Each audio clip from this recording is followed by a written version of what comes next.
guys, quick tool haul video here. Picked up this max set of exhaust pipe hanger pliers. So I can get a part number for y'all. There's my part number, C38350. Overall length of this is 14.5 inches. So I did get this to install exhaust system. So let's go ahead and get this opened up. So there it is right there.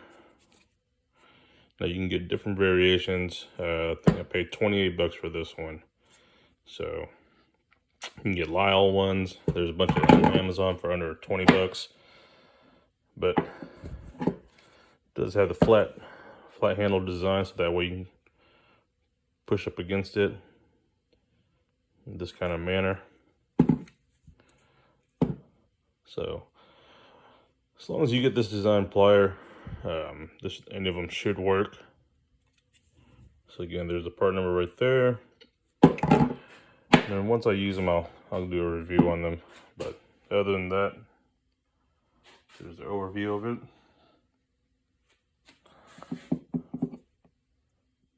All right, guys, y'all have a good week.